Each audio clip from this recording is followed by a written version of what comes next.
Current GK by Siyag channel में आप सबका स्वागत है दोस्तों। आज हम कर रहे हैं हमारा राजस्थान कक्षा 6 का अध्याय नंबर 4 राजस्थान में प्राचीन सभ्यता स्थल। ये अध्याय सबसे ज़्यादा इम्पोर्टेंट है परीक्षाओं के लिए, क्योंकि राजस्थान की सभ्यताओं से लेकर 1 या 2 क्वेश्चन हर एग्ज़ाम में पूछा ही जाता है। और मेरा ये प्रयास रहेगा कि इस अध्याय में जो भी विषय वस्तु आती है उसके बारे में आप तक अधिक से अधिक जानकारी मैं आप तक पहुंचाऊं। तो चलिए स्टार्ट करते हैं। मानव जब स्वयं के बारे में सोचना छोड़कर दूसरों के बारे में सोचना शुरू करता है और समूह में रहता है, तभी से एक सभ्यता की शुरुआत मानी जाती है। जैसे मनुष्य अकेला होता है, परिवार बनाता है, परिवार के बाद समाज बनाता है, समाज से देश बनते हैं, उसी प्रकार सभ्यताएं बनी थी। सभ्यताएं बनती गई, बिगड़ती गई, सभ्यताओं का क्रम चलता गया। तो राजस्थान एकमात्र ऐसा राज्य है, हमारे लिए ये गौरव की बात है कि राजस्थान में सभी सभ्यताएं पाई जाती है। जैसे इंसान ने सबसे पहले जब आग का आविष्कार किया, मनुष्य ने आग के आविष्कार के बाद पहिए का आविष्कार किया, पाषाण संस्कृति विकसित हुई, प्रस्तर जिसे युग कहते हैं। पाषाण संस्कृति के बाद हम जैसे देखते हैं कि पहिए के आविष्कार के बाद मनुष्य ने सभ्यता ने तरक्की की और उसके बाद एक ताम्र सभ्यता आई। ताम्र सभ्यता के उपरांत हम देखते हैं लोहा युग आता है, लोहा युग आता है। और लोहा युग के बाद हम देखते हैं कालीबंगा की सभ्यताएं आती है, आर्य युग आता है, वैदिक युग आता है। तो राजस्थान एकमात्र ऐसा स्थल है जहाँ पर पाषाण युग से लेकर सभी संस्कृतियाँ पाई जाती है। राजस्थान में आपको पता है एक तरफ तो हमारे यहाँ मरुस्थल है और एक तरफ अरावली है। इन दोनों ही नदियों के किनारे मिट्टी में अनेक सभ्यताएं दबी पड़ी है। मानव के प्रारंभिक क्रियाकलाप क्या थे, कब से प्रारंभ हुए, इसके लिखित साक्ष्य तो उपलब्ध नहीं है। जिसके काल का लिखित इतिहास उपलब्ध नहीं होता, उत्खनन से प्राप्त सामग्री के आधार पर हम ये पता लगा सकते हैं कि मनुष्य ने कैसे रहना प्रारंभ किया था। उत्खनन से प्राप्त हुए प्राचीन साक्ष्यों से आवास स्थल, लकड़ी, अनाज, हड्डियाँ और पत्थरों के अस्त्र शस्त्र व उपकरण मिलते हैं। चूँकि प्राप्त उपकरणों से पत्थर के उपकरणों की संख्या अधिक होती है, अतः प्रारंभिक युग को हम क्या युग कहते हैं, पाषाण युग या प्रस्तर युग भी कहते हैं। प्रस्तर युग में मानव अपनी आवश्यकताओं की पूर्ति के लिए जानवरों का शिकार करता है, जंगलों से कंदमूल एकत्रित करता है, पेट भरता है। अतः उसने कुल्हाड़ी, गंडासा, छुरा जैसे उपकरण बनाए हैं। मानचित्र 4.1 में हम देखकर जानेंगे कि राजस्थान में प्रस्तर युग के ये उपकरण मुख्यतः बनास, गंभीरी, बेड़च, चंबल और कोठारी की घाटियों और शैलाश्रयों में बहुतायत में मिले हैं। अगर मैं आपको बात करूँ राजस्थान की प्राचीनतम सभ्यता की, तो वो हमारे यहाँ सबसे पहले मिलता है प्रस्तर युग का। पाषाण युग की जो संस्कृति मिलती है वो बागोर की मिलती है। बागोर आपको पता है हमारी सबसे प्राचीन सभ्यता स्थल है, सभ्यता का स्थल माना जाता है। कोठारी नदी के किनारे पाई गई सभ्यता है बागोर, और सबसे पहली उत्खनित सभ्यता भी हमारी बागोर ही है। फिर अगर हम ताम्र धातुओं के बाद अगर हम बात करें ताम्र सभ्यता काल, उसके पश्चात आता है लोहा काल। पहले तांबा आया था, फिर लोहा युग आया था। हम पहले भी पढ़ चुके हैं कि मानव शिकार से पशुपालन, फिर कृषि कार्य की ओर अग्रसर हुआ। पत्थर के स्थान पर उसने धातुओं के उपकरण बनाए। धातुओं में भी सर्वप्रथम तांबे का उपकरण उपयोग प्रारंभ हुआ। राजस्थान में ताम्र सभ्यता के अवशेष मिलते हैं कालीबंगा, गणेश्वर और आहड़ आदि क्षेत्रों से। तो ये कालीबंगा का सभ्यता स्थल का चित्र आपको दे रखा है, जहाँ बृहद स्तर पर कई चीज़ें मिली है, स्नानागार जैसी। और ये मैप सबसे ज़्यादा इम्पोर्टेंट है, जिसमें सभी सभ्यताओं का एक साथ दिखा रखा है आपको। तो ये हमें बेसिक चीज़ें हमारी गलत नहीं होनी चाहिए। तो उसीलिए हम देख लेते हैं कौन कौन सी सभ्यताएँ हैं। सबसे पहले हनुमानगढ़ की बात करें तो सभ्यताओं का जन्म स्थल जो है वो है हनुमानगढ़। हनुमानगढ़ कालीबंगा सभ्यता पाई जाती है, पीलीबंगा पाया जाता है, रंगमहल पाया जाता है, बड़ोपल पाया जाता है। ये 4 क्षेत्र हनुमानगढ़ में। और हनुमानगढ़ के बारे में मैंने एक्स्ट्रा जानकारियाँ लिख रखी है आपके यहाँ पर कि स्वतंत्र भारत का प्रथम पुरातत्व स्थल अगर पूछा जाता है तो वो था कालीबंगा। जब भारत और पाकिस्तान का विभाजन हो गया था, मोहनजोदड़ो, हड़प्पा जैसे स्थल जो है वो पाकिस्तान में चले गए थे। तो उसके बाद भारत में ये सभ्यता स्थल कोई बचा नहीं था। तब हमारे यहाँ पर कालीबंगा पाया गया था, जो मोहनजोदड़ो और हड़प्पा की तीसरी राजधानी के रूप में भी हम उसका उल्लेख करते हैं। फिर है झुंझुनू में सुनारी सभ्यता। झुंझुनू में आ जाती है सुनारी सभ्यता। सीकर में आ जाती है गणेश्वर, ठीक है, जिन्हें हम ताम्र सभ्यताओं की जननी भी कहते हैं। गणेश्वर को हम ताम्र सभ्यताओं की जननी कहते हैं। फिर अगर हम बात करें जयपुर की, बेराठ को, जहाँ पर सर्वाधिक शैल चित्र मिलते हैं। वहीं हम भरतपुर में दर और नो, दो स्थल है, दर और नो। फिर अगर हम बात करें टोंक में मिलता है रेड नामक स्थल। रेड को भारत का टाटा नगर भी कहते हैं। वहीं नगर मिलता है टोंक में, और नगरी जो मिलती है वो मिलती है चित्तौड़गढ़ में। ये ध्यान रखना, नगर जो मिलता है वो टोंक में और नगरी मिलती है चित्तौड़गढ़ में। फिर है उदयपुर में आहड़ है, राजसमंद में गिलुंड है, और भीलवाड़ा में बागोर सभ्यता है। बागोर सभ्यता कोठारी नदी के किनारे सबसे प्राचीन सभ्यता है हमारे यहाँ पर, जो आदिम संस्कृति का संग्रहालय भी कहा जाता है। और मैंने आपको बताया भी था, बागोर जो सभ्यता है वो पाषाणकालीन सभ्यता है, क्योंकि पहले पाषाण आया था, पत्थरों की चीज़ें मिली थी, तो पाषाण सभ्यता सबसे पुरानी हुई। तो बागोर सबसे प्राचीन सभ्यता हमारी अगर मिलती है तो वो है बागोर। तो इस चीज़ का आप ध्यान रखोगे। इसके अलावा बाड़मेर में है तिलवाड़ा, ठीक है, बाड़मेर में है तिलवाड़ा। अब हम एक एक सभ्यता का वर्णन करते हैं। तो सबसे पहले शुरू करते हैं कालीबंगा से। महत्वपूर्ण सभ्यता है, बहुत ज़्यादा एग्जाम में प्रश्न पूछे जाने की संभावना इसमें रहती है। तो कालीबंगा सभ्यता देखिए, राजस्थान में द्वस्तवती व सरस्वती नदी की घाटी में पुराविद अमलानंद घोष ने 1952 में करीब 2 दर्जन से अधिक पुरास्थलों की खोज की थी। तो सबसे पहला अमलानंद घोष ने खोज की थी, 1952 में खोज की थी। इसमें हनुमानगढ़ जिले में घग्गर नदी के किनारे कालीबंगा महत्वपूर्ण है। बाद में इसका उत्खनन हुआ बीबी लाल और बीके थापर के निर्देशन में। खुदाई हुई 1962 से 1969 तक चली थी ये। इस खुदाई में यहाँ सिंधु सरस्वती सभ्यता काल का एक नगर मिलता है, जिसके मकानों में ईंटों का प्रयोग किया गया, और मकानों में 4-5 बड़े कुछ छोटे कमरे होते थे। बस्ती में गंदे पानी के निकास के लिए लकड़ी व ईंटों की नालियाँ बनी होती है। लकड़ी की नालियाँ बहुत महत्वपूर्ण है, यहाँ पर लकड़ी की नालियाँ पाई गई है स्नानागारों में, घर के बाहर।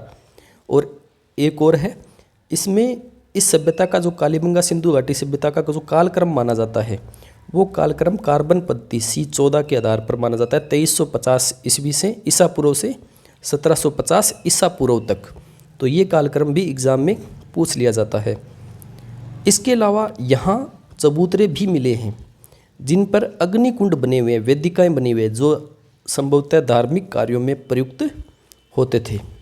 तो कालीबंगा जो सभ्यता है वो अभी फर्स्ट ग्रेड में एक एग्ज़ाम में क्वेश्चन पूछा गया था कि कालीबंगा का जो कितने लेवल पर उत्खनन हुआ बीबी लाल और बीके थापर ने, तो वो हुआ था 5 स्तरों पर, ठीक है, 5 लेवल पर इसका उत्खनन हुआ था। फिर है दूसरे टीले के उत्खनन में एक दुर्ग के अवशेष मिलते हैं। ये भी एग्जाम में पूछा जाता है, ऐसी कौन सी सभ्यता है जहाँ दुर्ग के अवशेष पाए जाते हैं। तो दुर्ग के अवशेष एकमात्र ये कालीबंगा सभ्यता है जहाँ दुर्ग के अवशेष पाए जाते हैं। 2 टीले हैं यहाँ पर, एक छोटा नगर है, एक बड़ा नगर है। तो इस कालीबंगा की नगर योजना में सिंधु सरस्वती की नगर योजना के समरूप दिखाई देती है। इस क्षेत्र में नगर की प्राचीर के बाहर ज्योति व कृषि भूमि के साक्ष्य भी मिले हैं। यहाँ पर कृषि भूमि के साक्ष्य मिले हैं, जुत खेत मिले हैं, तो कृषि भूमि के साक्ष्य मिलने वाला भी ये पहला स्थल है। इसके अलावा यहाँ पर दोहरी कृषि होती थी, अर्थात एक साथ कृषि होती, जौ और चना मान लो एक साथ बिजाई कर दिया जाए तो वो दोहरी कृषि भी होती थी यहाँ पर। खुदाई में हमें गाय के मुख वाले प्याले मिले हैं, तांबे के बेल मिले हैं, कांस्य के दर्पण मिले हैं, हाथी दांत का कंगा मिला है, मिट्टी के बर्तन हैं, कांच की मणियाँ हैं, खिलौने आदि प्राप्त हुए हैं। कहते हैं कालांतर में नदियों के पानी सूखने से और मरुस्थल के बढ़ने से यह सभ्यता उजड़ गई। तो ये सभ्यता जो थी कालीबंगा, ये बाद में उजड़ गई। मैं आपको कालीबंगा सभ्यता के एक बार दोबारा बता देता हूँ। कच्ची ईंटों के घर यहाँ पर मिले हैं, नालियाँ मिली हैं, स्नानागार मिले हैं, जुते हुए खेत मिले हैं, ठीक है, मणके मिले हैं, खिलौना गाड़ी यहाँ पर मिली है, एक बैल की खंडित मूर्ति यहाँ पर मिली है। तो कालीबंगा में इसके अलावा 7 अग्नि वेदिकाएँ जो मिली थी, यज्ञ भवन जिसे यज्ञ करते हैं वो मिले थे। इसके अलावा यहाँ पर खिलौना गाड़ी और तांबे की कई वस्तुएं, मिट्टी की गेंद मिली थी, और सरसों और चने की बुआई के संकेत मिले थे। भूकंप के साक्ष्य भी मिले थे। और कालीबंगा चूँकि मेरे नज़दीक है तो इसलिए मैं इसके बारे में ज़्यादा ही मेरा देखा हुआ है तो मैं बता सकता हूँ। नेक्स्ट बात करते हैं आहड़ सभ्यता के बारे में। आहड़ सभ्यता 1953 में इसकी खोज करते हैं अक्षय कीर्ति व्यास। फिर है ये उदयपुर के पूर्व में आहड़ या बेड़च नदी के किनारे 2 टीले दिखाई देते हैं जिसका स्थानीय नाम दुलकोट, इसे दुलकोट भी कहते हैं आहड़ सभ्यता को। इसके अलावा इसको हम अघाटपुर भी कहते हैं, दुलकोट या अघाटपुर का नाम भी इसमें दिया जाता है। ये ताम्रवती के नाम से भी जानी जाती है। ऐसा प्रतीत होता है कि तांबे के औजारों के निर्माण का केंद्र होने से ये नाम पड़ा। ये तांबे यहाँ पर ज़्यादा मिलते थे इसीलिए इसे अघाटपुर या दुलकोट भी कह दिया। और जो अक्षय कीर्ति व्यास है इन्होंने इसकी खोज की थी 1953 में। 10वीं व 11वीं शताब्दी में इसे अघाटपुर के नाम से जाना जाने लगा। अगर यहाँ पर पाई जाने वाली वस्तुओं की बात करें तो ये चित्र दे रखे हैं इसमें, जैसे तांबे का पात्र है, तांबे की कुल्हाड़ी है, तांबे का टुकड़ा है, तांबे की छुरी है, ठीक है। एक मरण मूर्ति है, ये भी पाई गई थी यहाँ पर आहड़ में। यहाँ से प्राप्त मकानों की दीवारें पत्थरों की मिट्टियों की बनी हुई है जिसकी छतें बांस या केलू से बनी होती थी। बड़े कमरों के बीच में बांस की पर्दी या मिट्टी चढ़ाकर उसे छोटे छोटे कमरों में विभाजित कर दिया जाता था। मकानों में 4 से 6 चूल्हे मिले हैं जिससे ये पता चलता है कि यहाँ पर संयुक्त परिवार या सामूहिक भोजन की व्यवस्था थी। और यहाँ पर उच्च कोटि का चावल भी उत्पादित होता है। आहड़ से भट्टीनुमा चूल्हा मिलता है। ऐसा माना जाता है कि यही भट्टीनुमा जो चूल्हा था इसमें तांबा पिघलाया जाता होगा। आहड़वासी बर्तन बनाने की कला में दक्ष थे। यहाँ लाल व भूरे मर्दभांड, ये भी इम्पोर्टेंट है, लाल व भूरे मर्दभांड भी यहाँ पर पाए जाते हैं। हाथ की सफाई अलंकरण की दृष्टि से उत्कृष्ट थे। दुलकोट के 1951 व 52 में हुए उत्खनन में तस्तरियाँ, दीपक, धूपदान, कटोरियाँ, मटके, कलश, चूड़ियाँ, खिलौने, 26 किस्म के मणिये, 6 तांबे की मुद्राएं और 3 मोहरें प्राप्त होती है। अगर हम बात करें यहाँ पर मोहरों की तो ये एक आहड़ जो है वो प्रसिद्ध है क्योंकि यहाँ पर एक यूनानी मुद्रा मिलती है जिस पर अपोलो का चित्र बना होता है।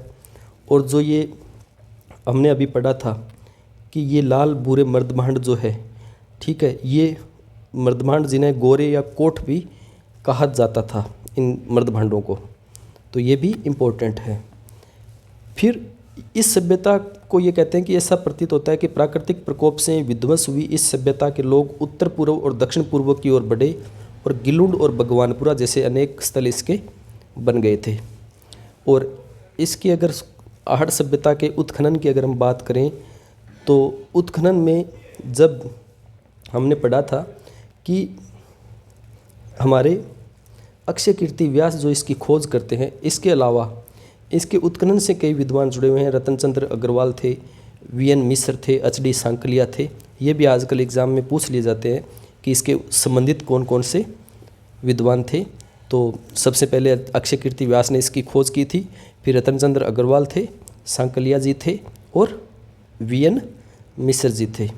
तो ये सभ्यता के बारे में कुछ महत्वपूर्ण जानकारियाँ हुई। और इस सभ्यता को मर्तकों के टीलों की सभ्यता भी कहते हैं, ये भी आपको ध्यान रखना है। आहड़ सभ्यता को मर्तकों के टीलों की सभ्यता भी कहते हैं। ये थी हमारी आहड़ सभ्यता। अब हम बात करते हैं बालाथल सभ्यता की।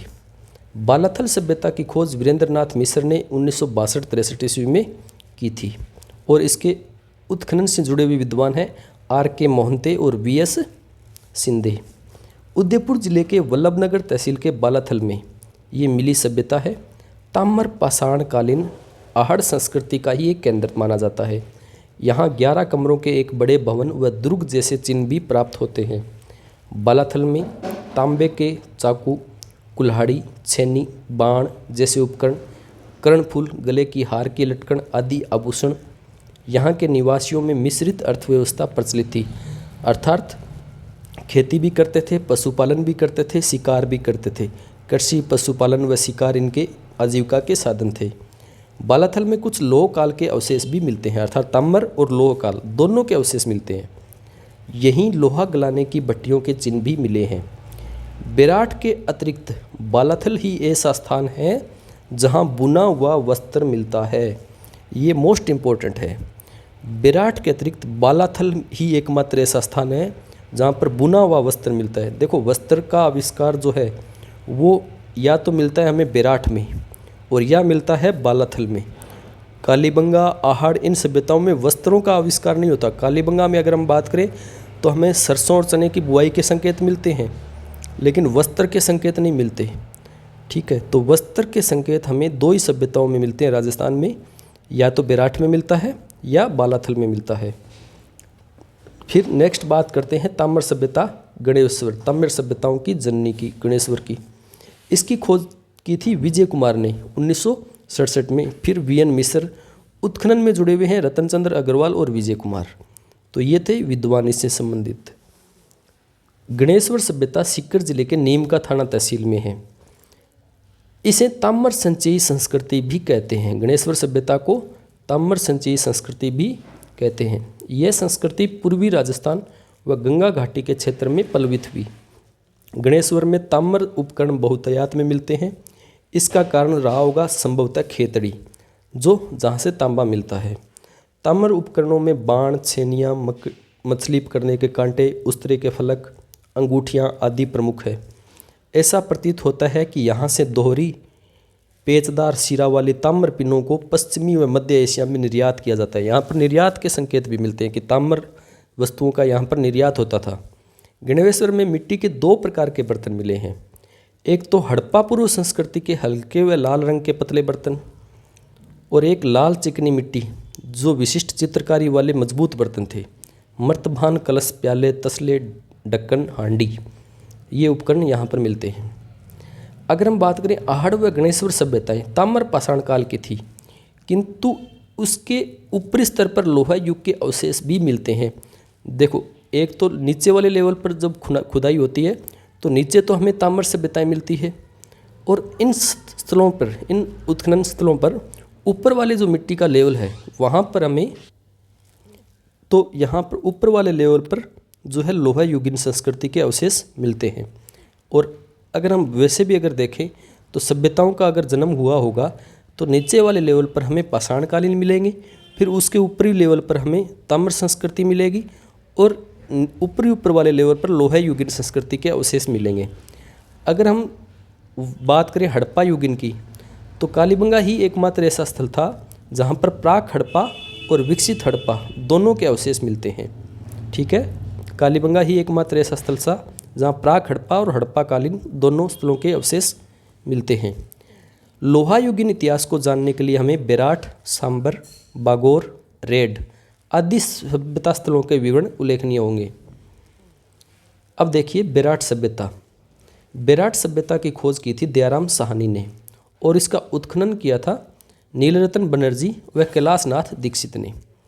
बेराट सभ्यता जो है वो जयपुर जिले में स्थित बेराट कस्बा हर युग में सभ्यता संस्कृति का प्रमुख स्थल केंद्र रहा है। इसकी बीजक की पहाड़ी और भीम डूंगरी पुरातत्व की दृष्टि से महत्वपूर्ण है। महाभारत में इसका उल्लेख मिलता है कि मत्स्य जनपद की राजधानी विराटनगर, जो विराटनगर था वो बेराट ही था, जहां पांडवों ने अपने अज्ञातवास के अंतिम दिन व्यतीत किए थे। ये जो विराट था ये मौर्य युग का भी एक प्रमुख केंद्र था। यहाँ अशोक के दो स्तंभ मिलते हैं, भाम्बरू और बेराट शिलालेख। एक बौद्ध मठ के अवशेष मिलते हैं। यहाँ एक कमरे में 36 चांदी की मुद्राएं मिलती है, जिनमें 8 पंचमार्क सिक्के हैं, 28 भारतीय यूनानी शासकों के हैं। ये 28 जो सिक्के हैं इनसे भी खूब प्रश्न बनता है। 28 सिक्कों की अगर हम बात करें तो 28 में से जो 16 सिक्के हैं वो राजा मिनेंडर के हैं। यूनानी शासक मिनेंडर के माने जाते हैं 16 सिक्के, और बाकी 28 में से 16 मिनेंडर के हो गए, और 16 के अतिरिक्त जो थे वो अन्य राजाओं के थे। खुदाई में स्वास्तिक व त्रिरत्न चक्र के चिन्ह युक्त गड़े भी पाए गए। दीपक, नाचता हुआ पक्षी, पत्थर की संदूकें, लोहे की कीलें, हाथ से बना हुआ वस्त्र भी मिलता है। ये तो हो गया बेराट सभ्यता। इसके अतिरिक्त भी राजस्थान के कई सभ्यता स्थल है, जैसे भीलवाड़ा जिले में बागोर, जिसके बारे में मैंने बताया था आपको, पाषाणकालीन संस्कृति। ओजियाना, जयपुर जिले में सांबर, जोधपुरा भी जयपुर में है। टोंक जिले में स्थित नगर और रेड 2 है, चित्तौड़गढ़ में नगरी है, भरतपुर में नौ है, जालौर में भीनमाल है, राजसमंद में पचमता है, गिलुंड सभ्यता है। आदि पाषाण, ताम्र और ताम्र लोहा युग की संस्कृति को राजस्थान में प्रकट करते हैं। ये विराट संस्कृति का बौद्ध मठ है जिसके अवशेष हैं। अब है निम्न में से कालीबंगा कहाँ है? हनुमानगढ़ में है। अशोक का ब्रह्मपुर शिलालेख कहाँ प्राप्त होता है? विराट में प्राप्त होता है। सीकर जिले का नीम का थाना तहसील में ताम्र सभ्यता के अवशेष प्राप्त होते हैं हमें। आहड़ जो था उसे दुलकोट के नाम से भी जाना जाता है, अघाटपुर के नाम से भी जाना जाता है। तो ये थे हमारे कुछ क्वेश्चन। नेक्स्ट चैप्टर करेंगे अगले अध्याय में। देखिए इसमें सभ्यताओं में अगर कुछ छूटता भी है तो हमारे जो 6, 7, 8, 9, 10 की अगली जो चैप्टर की बुक आती है उसमें हमारा कवर हो जाता है। लगभग राजस्थान हमारा इन बुक से कवर हो जाएगा। तो जुड़े रहिए, बने रहिए। धन्यवाद।